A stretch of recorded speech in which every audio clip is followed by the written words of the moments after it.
Good morning বন্ধুরা, আশা করি যে যেখানে আছেন ভালো আছেন, সুস্থ আছেন। আমিও ভালো আছি। এদিকে আমি মটরগুলো ছুলে নেব।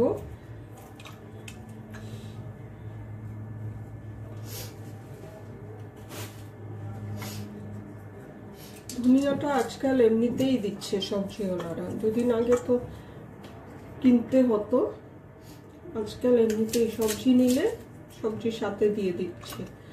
শীত তো, কাজে শীতে ধনিয়ার চাষটা একটু বেশি হয়, ভালোও হয়।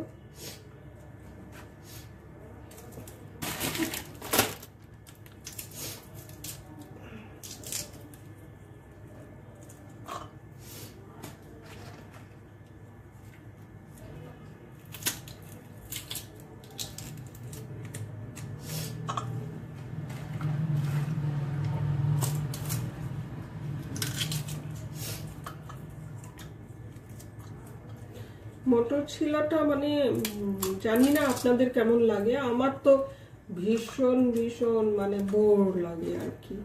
তো এই জন্য কি হয় কি, আমি মানে যথাসম্ভব তাড়াতাড়ি করি তো মটর ছিলতে গিয়ে, তাই মানে অনেক মটর থেকে যায় ইয়েগুলো ছিলকার মধ্যে, মানে এই বাকলাটার মধ্যে খোলটা যে আছে তার মধ্যে থেকে যায়। তো এটা আমি কি করে বুঝলাম থেকে যায়, কারণ অনেক সময়ই আমার বড় যখন যখন মানে বেশি মটর নিই, তো সেই সময় যখন আমার বড় বসেন বা অন্য কেউ বসে আমার সাথে মটর ছিলতে, আমি যেই ছিলকাগুলো ফেলি আর কি, আর মানে সেখান থেকে ওরা আবার বেছে বেছে অনেকগুলো মটর বের করে ফেলতে পারে। আমার মানে একদমই ধৈর্য হয় না, আমার এমনিতেই ধৈর্য শক্তিটা মানে একটু কম বোধ হয় এসব কাজকর্মের দিকে, বাড়ির কাজে আর কি। স্পেশালি আমার ধৈর্যটা খুব কম, আমি যথাসম্ভব আর কি তাড়াতাড়ি করে ফেলি।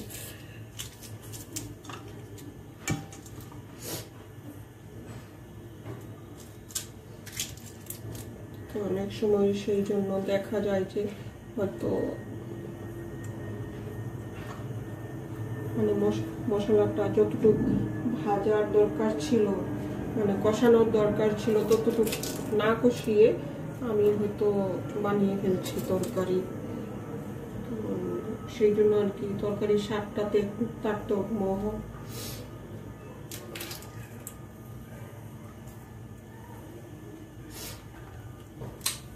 আমার অ্যাকচুয়ালি লেখালেখি, গান এসবে বেশি ইন্টারেস্ট, কাজেই আমি ভাবি যে কত তাড়াতাড়ি মানে বাড়ির কাজগুলো সেরে আমি এসব করব।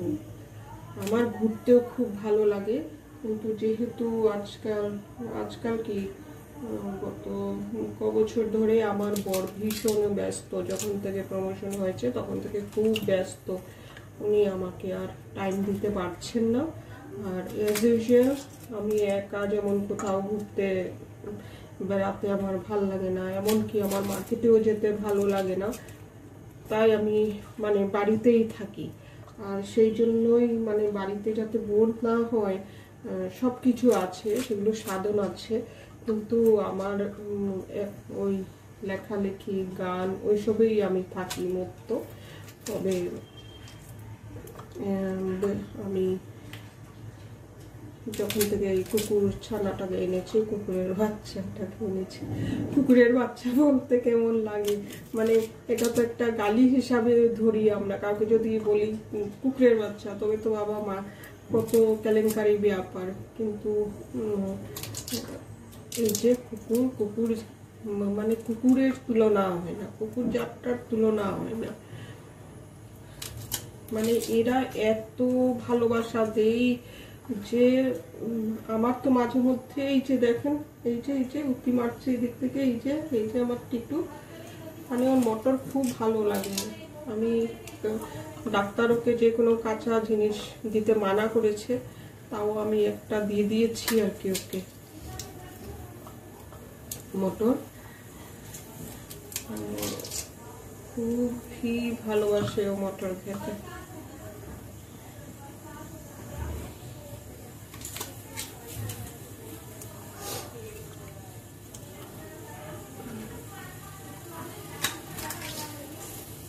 এগুলো একদম কাঁচা, তো এই জন্য দেখুন কতগুলিতে মানে বীজগুলি, এই যে মটরগুলি মানে ঠিকভাবে হয়নি, ঠিকভাবে বড় হয়নি।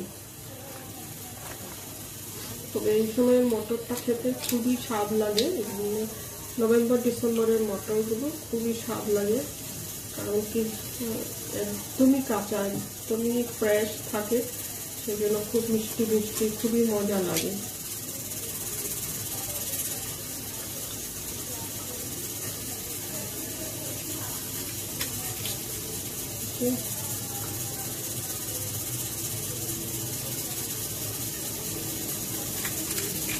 বৃহস্পতিবার, তবে আমার বর কিন্তু সকালবেলা পুজো করেন, লক্ষ্মী পুজোটাও করে দিচ্ছেন, কিন্তু তথাপি আমি রান্নাটা সেরেই চান করে আমি একটু মানে ধ্যানে বসবো। এই থার্সডেটা আমি রেখেছি একটু মেডিটেশনের জন্য।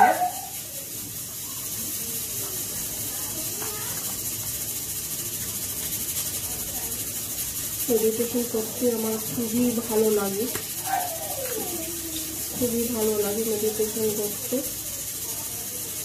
তারপরে কালকে যে একটা দেখালাম, একটা দোহার বানিয়েছি আমি, পুরোনো সালোয়ার কামিজ এগুলো কেটে। আমার যে হেল্পার, ও আমার দোহারটা দেখে খুব খুশি, ওর খুব ভালো লেগেছে। আর একদিকে মানে ওইগুলো কালারগুলো দেখে বলছে মানে ভাবি আমাকে তুমি এইগুলো দিয়ে দিলে না কেন, বলছে তুমিও তো মোটা, তোমারও এগুলো হয়তো হবে না, এগুলো পুরোনো। ওকে আমি নতুন যেগুলো আর কি এই 2-3 বছরের সেগুলো ওকে দিয়েছি, আর যেগুলো দিয়ে আমি দোহারে নিয়েছি এগুলো মানে আর একটু বেশি আর কি, এগুলো 3-4 বছরের পুরোনো।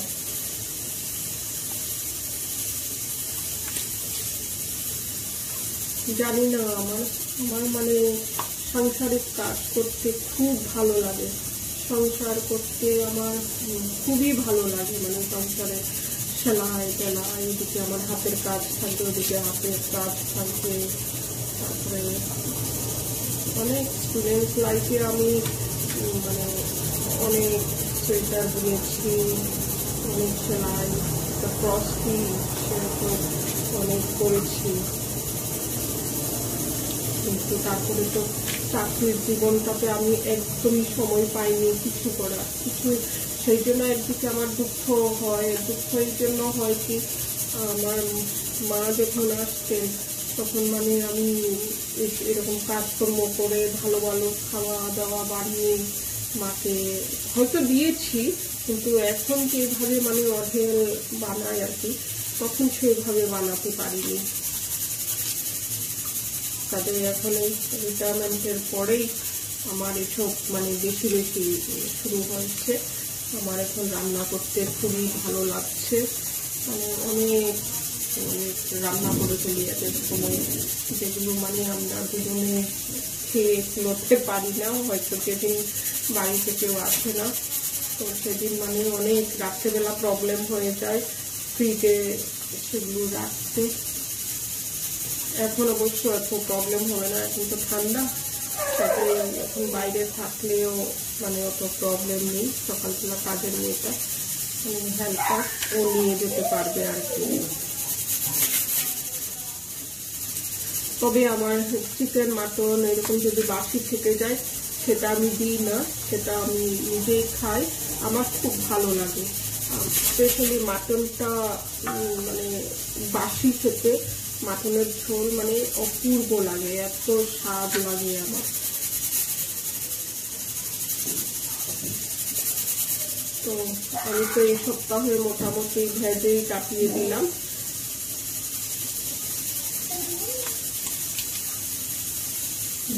কারণ 1 মাস ধরে আমি আর কি রোজই মাছ মাংস দুটোই খেয়েছি, রোজ। সেটা আমি যেমন শেয়ার করেছি আপনাদের সাথে। তো এখন এই সপ্তাহটা আমি মানে অন্যদের সাথে মিলে আমি ভেজই খাচ্ছি। তবে আবার এই শনিবারে গিয়ে নিয়ে আসবো। তো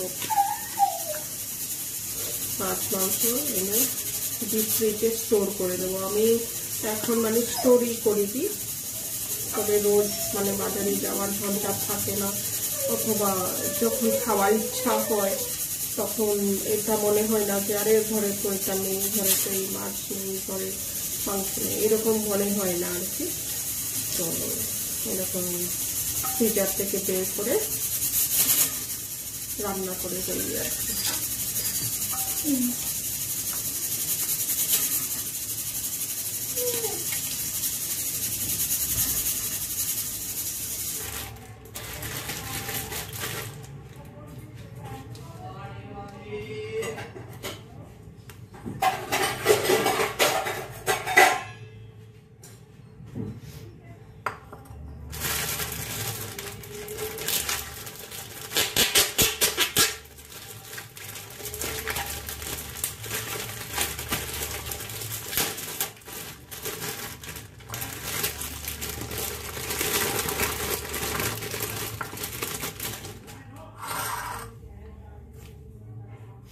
মাশরুমগুলোকে আমি কেটে নিচ্ছি এরকম 4 টুকরো করে, নিচে 4 টুকরো করে।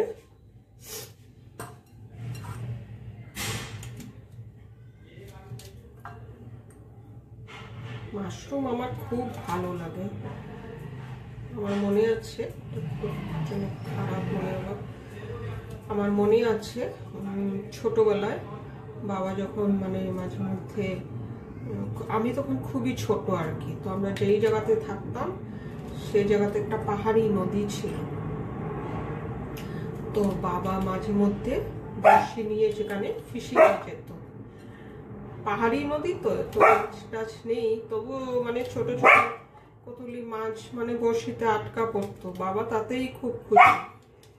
তো একবার কি হয়েছে, এরকম ফিশিং গেছে বাবা বন্ধুর সাথে, তো শিঙ্গি মাছ, যেটা শিঙ্গি আমার ঠিক মনে নেই শিঙ্গি মাছ না মাগুর মাছ, যেটার মানে এরকম শিং থাকে আর কি, সেটা মানে বাবাকে মানে ফুটিয়ে দেই বাবার হাতে। বাবা যখন বড়শি থেকে সেটাকে খুলতে যায় তো বাবার হাতে শিংটা মেরে দেয় আর কি। তো বাবা মানে তখন খুব জ্বরে ভুগতে হয়েছিল বাবাকে, প্রায় 1 সপ্তাহ নাগাদ। আমি তখন কোন ক্লাসে পড়ি, ক্লাস 4-5-এ পড়ি আর কি, খুবই ছোট।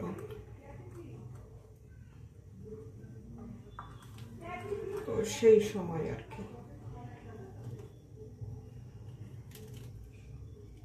বাবা খুবই শৌখিন ছিলেন,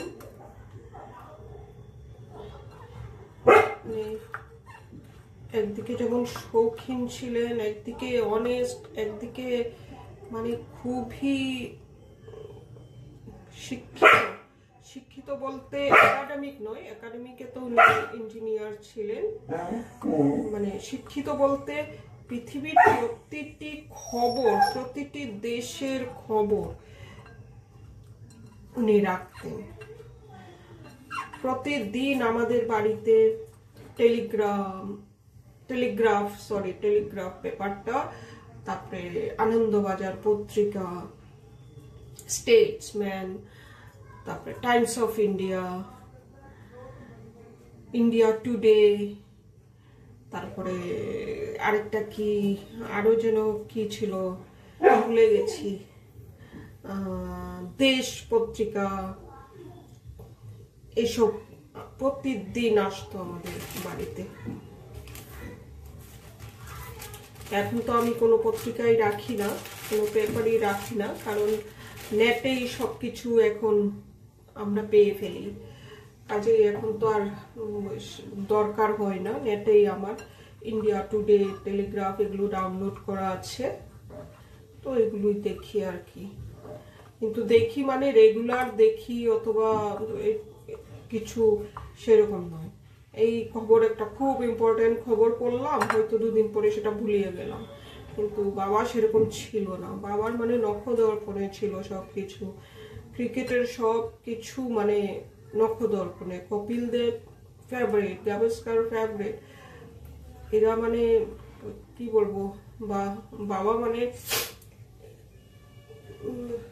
আমাদেরকে যেভাবে গল্প করতেন আর কি, আমরা তো শুনতাম বাবার সাথে বসে ট্রানজিস্টার চালিয়ে, রেডিও চালিয়ে, তারপরে ট্রানজিস্টার এগুলো চালিয়ে আর কি আমরা যখন বসতাম, তো বাবা বলতো এইরকম এইরকম এটা এই। আর যখন কোনো ফাউল হতো, মানে ফুটবলে যদি ফাউল হতো, তখন বাবার খুবই দুঃখ হতো, খুবই দুঃখ হতো। তো বলতো আর কি, এরকম অনেক ঘটনাও ঘটেছে যে কোনো একটা ফাউল করেছে কোনো একটা ফুটবলার, তো তাকে ধরে পাবলিকরা মেরেছে অথবা তাকে খুঁজছে মারবার জন্য, এরকমও হয়েছে অনেক। সেই বাবাকে মানে বাবাকে আমি যত মনে করি আমার মানে ততই ভালো লাগে, বাবার প্রতিটা জিনিসই আমার ভালো লাগে। এত অনেস্ট ছিলেন, এত অনেস্ট ছিলেন উনি। স্বাধীনতা সংগ্রামীর মানে এটা খুবই ইম্পর্টেন্ট একটা জিনিস আমার জন্য। স্বাধীনতা সংগ্রামীর যে পেনশনটা স্টেট অথবা সেন্ট্রাল গভর্নমেন্ট দেন, ওইটা উনি নেননি। উনি নেননি কারণ দেশের মানে অরাজকতা দেখে, সে সময় দেশে যে স্বাধীন হওয়ার পরে যা যা হয়েছে, মেইনলি মানে জ্যোতি বসু ওনার মনটা খুবই ভেঙে দিয়েছিল। তো সেই জন্য উনি স্বাধীনতা সংগ্রামীর পেনশনটা নেননি। আর তারপরে এমনিতে তো MES এ চাকরি করতেন। তো এইরকম অনেস্ট মানুষের মেয়ে হয়ে আমি নিজেকে খুবই আমি গর্ব অনুভব করি। তো কি আর বলবো, তরকারিটা বানাই, তারপরে শেয়ার করছি আপনাদের সাথে। আমি এই মাশরুমে একটা আলু দিয়ে দেব, এগুলো নতুন আলু, এই যে বাকলাগুলো মানে ছিলকাগুলো ছাড়িয়ে নিয়ে এইভাবে আমি এইভাবে 4 টুকরো করে তারপরে এটাকে 3 টুকরো করে নেব।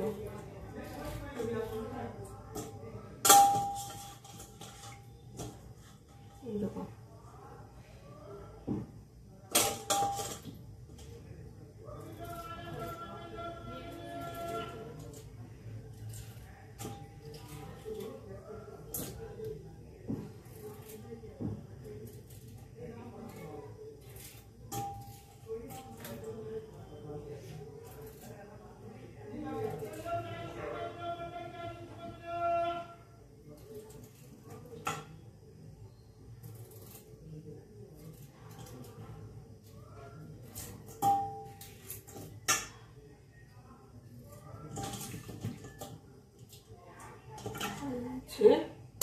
আলু নিয়ে নিলাম,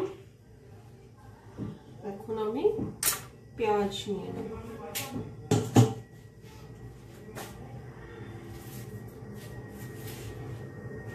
যেহেতু আমার খুব অনেকটা মাশরুম, কাজে আমি একে বড় আকারের 2টো পেঁয়াজ নিয়ে নিচ্ছি। এটাকে আমি এক প্রকার মাংসের মতো করেই রান্না করব। তবে মাংসতে যেমন গরম মশলাটা একটু বেশি দেই, এতে আমি একটু কম দেব।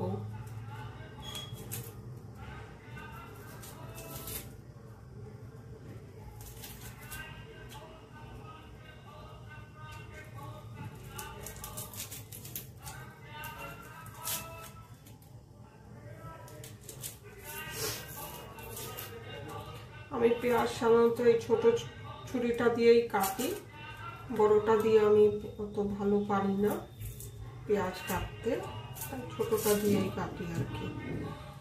তো এই যে 2টো পেঁয়াজ দিয়ে দেবো, রসুন আমি দিয়ে দেবো 5-6টার মতো।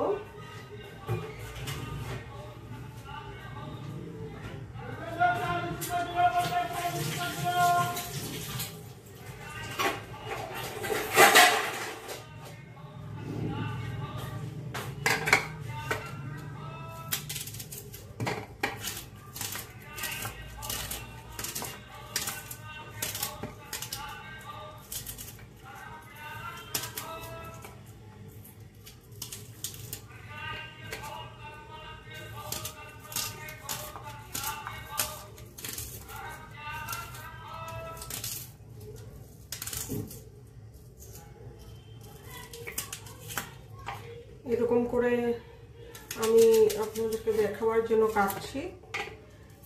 সবসময় নিচে এইভাবে ফেলেই কাটবেন, তার মধ্যে কিন্তু হাত কেটে যাওয়ার সম্ভাবনা থাকে।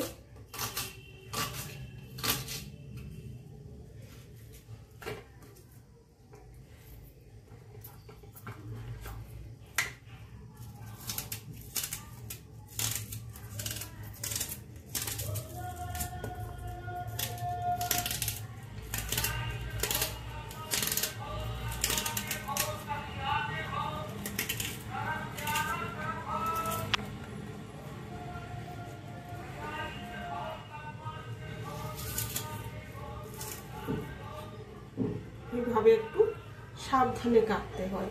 তো এই যে আমার পেঁয়াজ, এখন আমি রসুন আর আদা বেটে নিচ্ছি। একে নিয়ে নিলাম, এই যে মটর নিয়ে নিলাম আধা কিলো, ধনিয়া পাতা নিয়ে নিলাম বেশ অনেকটা, এখানে আদা রসুন আর পেঁয়াজ নিয়ে নিলাম, মাশরুম নিয়ে নিলাম, আলু নিয়ে নিলাম, আর সব মশলা আমি জল দিয়ে মিক্স করে রেখেছি। এখানে ধনিয়া, জিরা, লঙ্কা, হলুদ বাটা আছে, একটু গরম মশলাও আছে। গরম মশলা আমি আবার যখন হয়ে যাবে তখন আবার আমি দেবো, আর একটু দিয়ে তারপরে নামিয়ে নেব। আর জল যদি প্রয়োজন হয় তবে জলটা দেবো আর কি, একটু সিদ্ধ হতে। তো এই হয়ে গেল আমার মাটন মাশরুমের, সরি নট মাটন মাশরুম, মটর মাশরুমের তরকারি।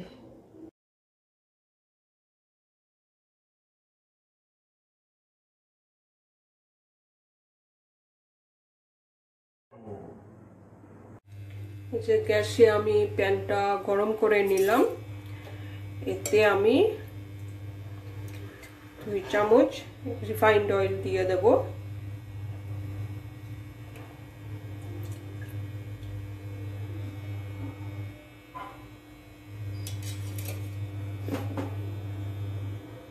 রিফাইন্ড অয়েলে একটা গন্ধ থাকে, গন্ধ শস্যের তেলেও থাকে, কাজে যে তেলেই ব্যবহার করুন একটু ভালো করে গরম করে নিলেই ভালো লাগে আর কি। তেল আমার গরম হয়ে গেছে, এতে আমি দিয়ে দেব দারচিনি, এলাচ, লবঙ্গ, গোলমরিচ, জিরা, এগুলো দিয়ে দেব। দিয়ে দেওয়ার পরে আমি দিয়ে দেব এখানে, এতে আমি দিয়ে দেব পেঁয়াজ যা কেটেছিলাম সেগুলো,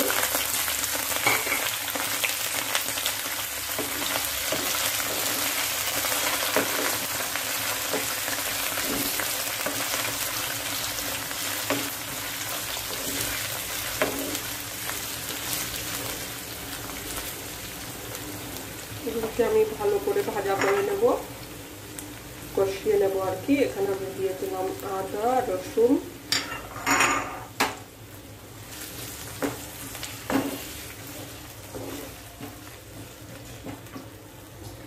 এখানে আমি দিয়ে দিলাম দারচিনি, লবঙ্গ 3-4টা, এলাচ 2টো, গোলমরিচ 4টে,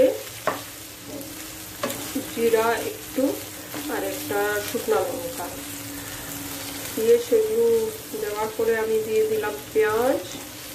তারপরে যে ভালো করে এগুলোকে একটু ভেজে নেওয়ার পরে আমি এতে দিয়ে দেব মশলা, যে মশলাটা আমি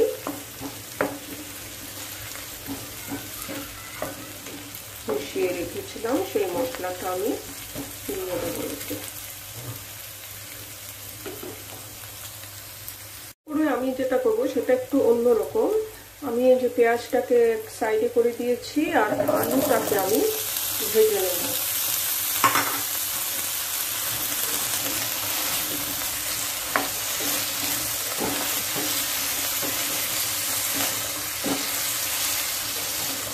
আলুটা মানে শুরুতেই একটু ভেজে নেওয়া দিলে ভালো হয়, আলুর যে কাঁচা একটা মানে গন্ধ থাকে সেটা একদম চলে যাবে।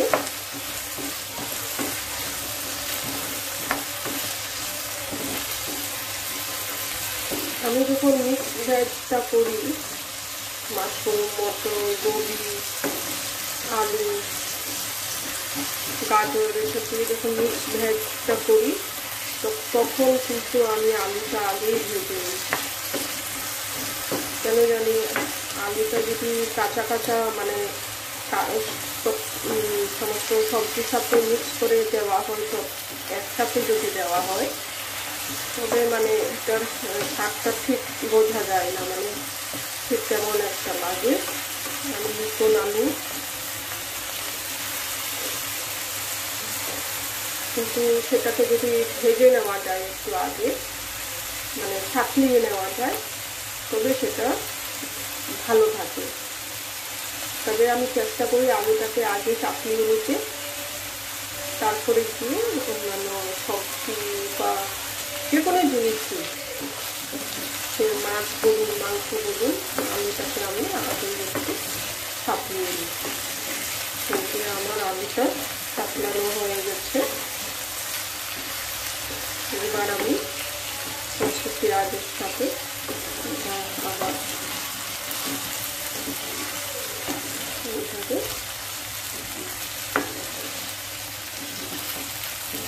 আর কেন জানি আমার মানে মনে হয়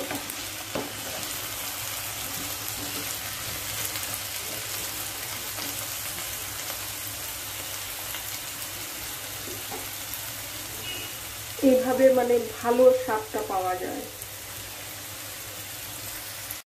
এই পর্যায়ে এসে যেমন আলুটাও বেশ একটু সাতলানো হয়ে গেছে, পেঁয়াজটাও নরম হয়ে গেছে, এই পর্যায়ে এসে আমি এই মশলাটা দিয়ে দেব। তারপর আমি এটাকে আবার ভালো করে কষাবো।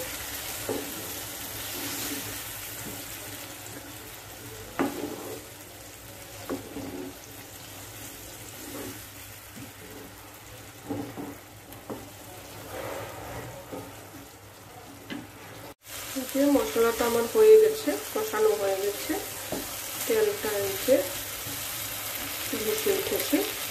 এই সময় আমি মাশরুমগুলো দিয়ে দেব।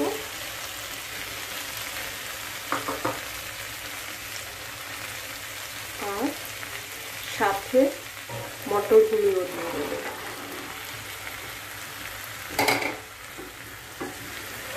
দিয়ে আবার ভালো করে কষাবো।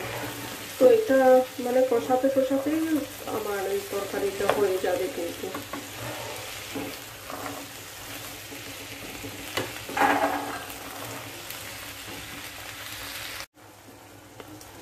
এই যে হয়ে গেছে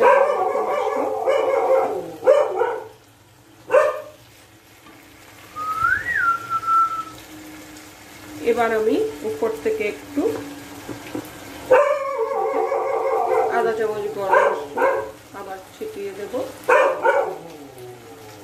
দিয়ে নেড়ে চেড়ে দেব।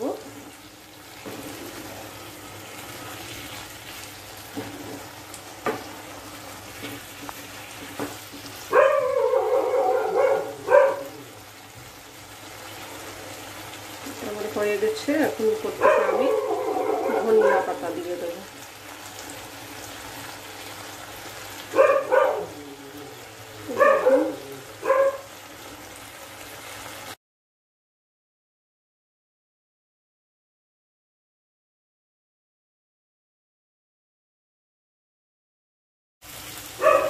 কত সুন্দর হয়েছে দেখতে। আর নুনটা আমি দেওয়া দেখাইনি, নুনটা আমি ওই মশলার সাথে মিক্স করেই দিয়েছিলাম। নুন আপনারা স্বাদ অনুসারে দেবেন।